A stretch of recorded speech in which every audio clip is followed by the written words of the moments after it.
Hello students, welcome to the video. இன்னைக்கு நம்ம என்ன டாபிக் பார்க்க போறோம் அப்படினா characteristic of catalyst from the subject general chemistry. So இப்போ அதுக்கு முன்னாடி நம்ம கேட்டலிஸ்டோட கேரக்டரிஸ்டிக்லாம் என்ன அப்படின்னு பார்க்குறதுக்கு முன்னாடி கேட்டலிஸ்ட்னா என்னன்னு சொல்லி பார்த்துருவோம். ஸோ கேட்டலிஸ்ட் அப்படின்னா ஒரு கெமிக்கல் ரியாக்ஷனோட ரேட் ஆஃப் த ரியாக்ஷனை ஆல்டர் பண்ணக்கூடியதான் கேட்டலிஸ்ட் அப்படின்னு சொல்லுவோம். A substance which alter the rate of the reaction of a chemical reaction is called as catalyst. So எதர் அது ரியாக்ஷன் ரேட்டை இன்க்ரீஸ் பண்ணலாம் ஆர் டிக்ரீஸ் பண்ணலாம். ஸோ அதுதான் கேட்டலிஸ்ட்னு சொல்லுவோம். ஸோ அந்த கேட்டலிஸ்ட்டோட ப்ராப்பர்ட்டிஸ் கேரக்டரிஸ்டிக்ஸ் அது என்ன அப்படின்னு சொல்லி ஸ்பெசிஃபிக் கேரக்டரிஸ்டிக் என்னன்னு சொல்லி நம்ம இந்த வீடியோவில் பார்க்கலாம்.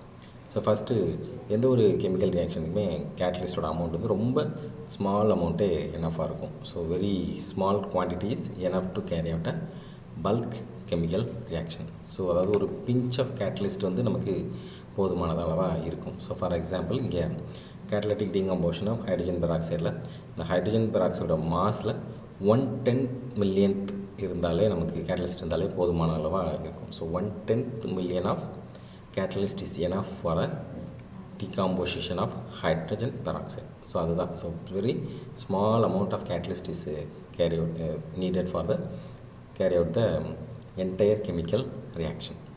ஸோ அடுத்தது என்ன அப்படின்னு பார்த்தோன்னா ஸோ கேட்டலிஸ்ட் வந்து ஒரு கெமிக்கல் ரியாக்ஷன் நம்ம போடுறப்ப எந்த ஒரு சேஞ்சுமே ஆகுது. At the end of the reaction the catalyst remains unchanged in it mass and chemical composition. So ஒரு கெமிக்கல் ரியாக்ஷனில் கேட்டலிஸ்ட்டு போடுறோன்னா அதோட ஃபிசிக்கல் சேஞ்சஸ் வேணால் ஆகலாமே தவிர அது கெமிக்கலாகவும் அதோட மாஸில் எந்த ஒரு சேஞ்சஸுமே இருக்காது. ஸோ அதை தான் அந்த பாயிண்டில் சொல்லியிருக்காங்க. ஸோ ஃபார் எக்ஸாம்பிள் இங்கே கிரானுலர். ஸோ கிரானுலர்னால் ஒரு ரவுண்ட் ஷேப்பில் நீங்கள் அண்டர்ஸ்டாண்ட் பண்ணிக்கோங்க. ஸோ ரவுண்ட் ஷேப்பில் இருக்கிற MnOx மேங்கனீஸ் டை ஆக்சைடு எடுத்து கேட்டலிஸ்ட்டாக thermal decomposition of potassium chloride ரியாக்ஷனில் யூஸ் பண்ணுறாங்க. So at the end of the reaction the mass of granular MnO2 is not changed but the shape granular shape of the MnO2 is changed into fine powder. இந்த மாதிரி fine பவுடராக மாறிடுது. So இதுதான் என்ன சொல்லியிருக்காங்கன்னா physical change maybe இருக்கலாம் but ஆனால் chemical சேஞ்சும் அதோட மாஸும் சேஞ்ச் ஆகாது அப்படின்றத சொல்லியிருக்காங்க.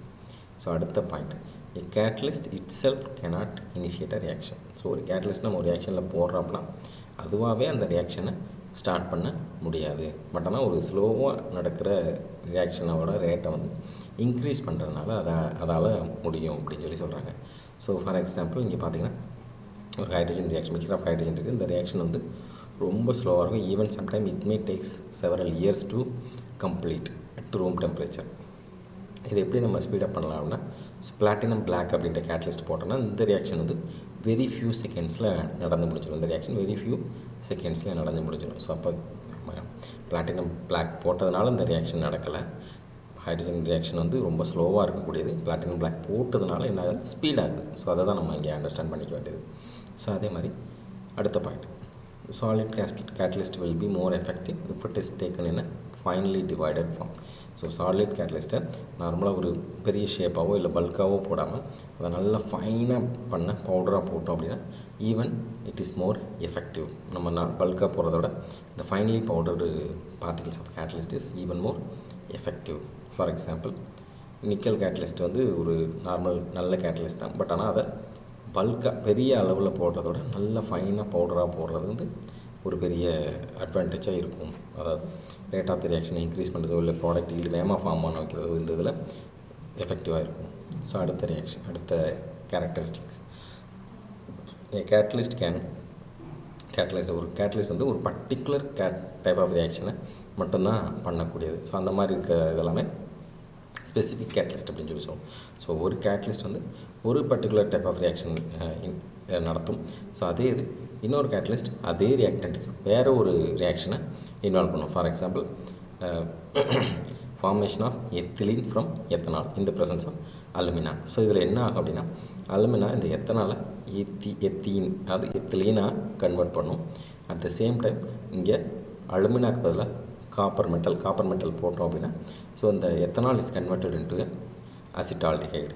ஸோ இங்கே என்ன பார்த்தோன்னா வேறு கேட்டலிஸ்ட்டு ஒரே reactant but the product is also different. So catalyst மாறினால ப்ராடக்ட்டும் மாறும் அப்படின்றது இங்கே கன்ஃபார்ம் பண்ணியாச்சு. ஸோ அடுத்த கேரக்டரிஸ்டிக் என்ன அப்படின்னா so presence of catalyst reduces the time of attainment of equilibrium. So ஒரு ஈக்லிபிரியம் ரியாக்ஷன் இருக்குது அப்படின்னா ஸோ அந்த ஈக்லிபிரியம் ரியாக்ஷன் அட்டைன் பண்ணுற டைமை வந்து என்ன பண்ண முடியும், அந்த கேட்டலிஸ்ட் வந்து குறைக்கும்.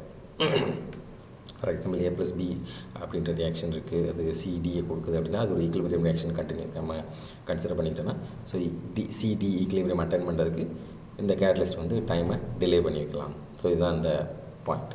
பட் ஆனால் இந்த பாயிண்டில் மறுபடியும் என்ன சொல்கிறாங்கன்னா, the catalyst may not affect the position of equilibrium and the value of equilibrium constant. So equilibrium கான்ஸ்டன்ட்டையும் ஈக்லிபிரியமோட பொசிஷனையும் இது அஃபெக்ட் பண்ணாது. ஸோ அடுத்த பாயிண்ட் என்னென்னா, கேட்டலிஸ்ட் வந்து ஒரு பர்டிகுலர் டெம்பரேச்சரில் வந்து ஹைலி எஃபெக்டிவாக இருக்கும். ஸோ ஒவ்வொரு டெம்பரேச்சரில் ஒவ்வொரு மாதிரி எஃபெக்டிவாக இருக்கும். At certain temperature the catalyst is highly effective. So அந்த டெம்பரேச்சரை ஆப்டிமம் டெம்பரேச்சர் அப்படின்னு சொல்லி சொல்கிறாங்க. A catalyst is highly effective at particular temperature is called as optimum temperature. So எதனால் அந்த பர்டிகுலர் டெம்பரேச்சரை ஆக்டிவாக இருக்கோம்னா, ஸோ அப்போ அந்த டயத்தில் அதோட ஆக்டிவேஷன் டைமை ரீச் பண்ணிடும். ஸோ அதனால் எஃபெக்டிவாக இருக்குது அப்படின்னு சொல்லி சொல்கிறாங்க. ஸோ அடுத்த presence of a catalyst general does not change the nature of product. So catalyst வரதுனால ப்ராடக்ட் வந்து சேஞ்ச் ஆகாது.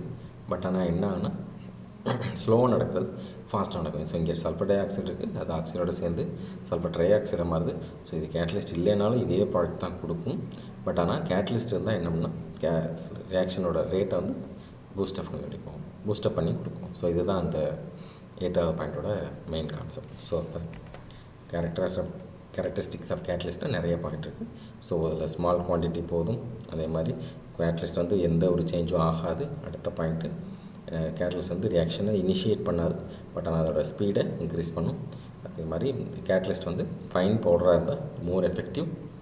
And some catalyst are specific in nature. ஒவ்வொரு கேட்டலிஸ்ட்டும் ஒவ்வொரு ஸ்பெசிஃபிக் இன் நேச்சராக இருக்கும். ஸோ அதே மாதிரி ஈக்லிபிரியம் டைமை ரெடியூஸ் பண்ணணும்னா கேட்டலிஸ்ட் யூஸ் பண்ணலாம். ஒவ்வொரு பர்டிகுலர் டெம்பரேச்சர்லேயும் கேட்டலிஸ்ட் வந்து எஃபெக்டிவாக இருக்கும். அதே மாதிரி catalyst does not change the nature of product. Okay students, அடுத்த கிளாஸ்